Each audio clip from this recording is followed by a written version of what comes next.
It has now been over 3,600 some odd days since Congress voted to raise the federal minimum wage.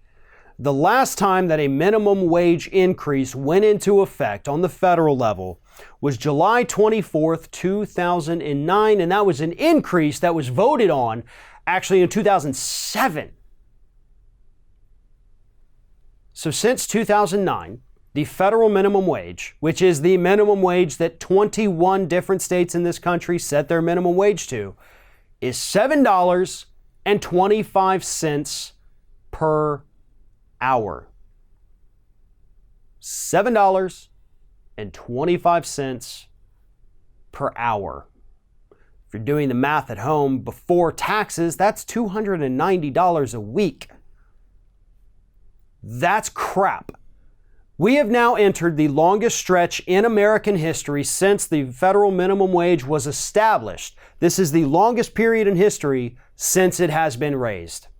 And guess what, folks? Up until January of this year, do you know who controlled Congress during that entire period?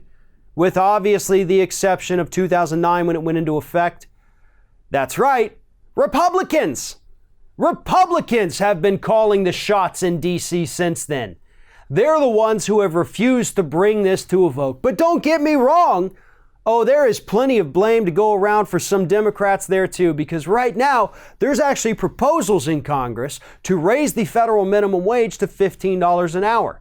And aside from not being supported by Republicans, there's also plenty of centrist Democrats who have expressed doubt, saying, I don't know that this is something we need to do. I mean, $15 an hour, maybe back it down a bit. So let's be totally clear here. This is an issue that both Democrats, the centrist corporatist types, and all Republicans have failed on. And it's not just failing to pass legislation. It's failing American families. It's failing the working class here in the United States. That's who they're really failing. And those are the people that need the most help right now. And Congress at this point are the only people who could actually help them, yet they refuse to do so. They understand that you can't get by in this country on $290 a week.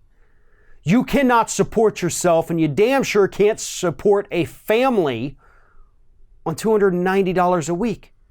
That is virtually impossible. And again, that's actually pre-tax income. You can't do it. And yet that is exactly what they're telling us.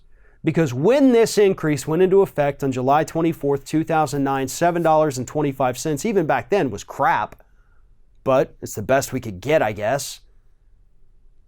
But $7.25 back in 2009 actually bought more than $7.25 in 2019. Buying power has diminished. So as horrible as $290 a week before tax was in 2009, it's so much worse in 2019.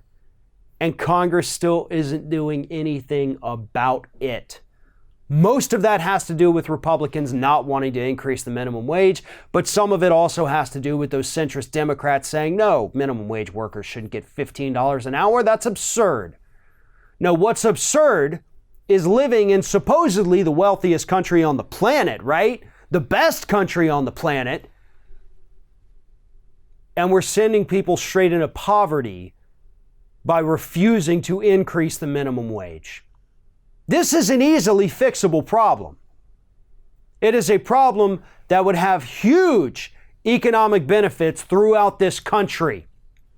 When you have people who spend 100% of their paychecks and you increase their paychecks, they still spend 100% of it, folks. It's just now, every now and then, God forbid, they might be able to actually go out to eat at a restaurant. And I bring that up a lot because let me tell you, when I was in college, and even when I was first starting out after college, it was years, I'm not kidding, years, before I even had enough money to do something like that, to go with a group of friends to Chili's. That's how much I struggled. And it's not just me. There's millions of people in this country who were going out to a casual chain dining restaurant is a luxury they can't even afford. And that's what Congress says, you know what, okay, whatever, we don't care. But guess what, folks? Every time you go to that restaurant, you pay them $10, $15, $20 for your chicken fingers. That's putting money in the economy. That's giving a server a tip that they can then go out and spend. I didn't have enough money. God, I couldn't tell you how many years I went before I was able to change my oil in my car. And those are the kinds of things that poor people would be able to do if you just increase the minimum wage. And every single one of those things puts more money back out into the economy. And I know because I was there. I'm not even too far from being back into that right now, folks. But that's a story for another day. The important thing here is that Congress, for 10 friggin' years, has looked at struggling Americans and said, you know what? This seems fine to me. And that is absolutely appalling.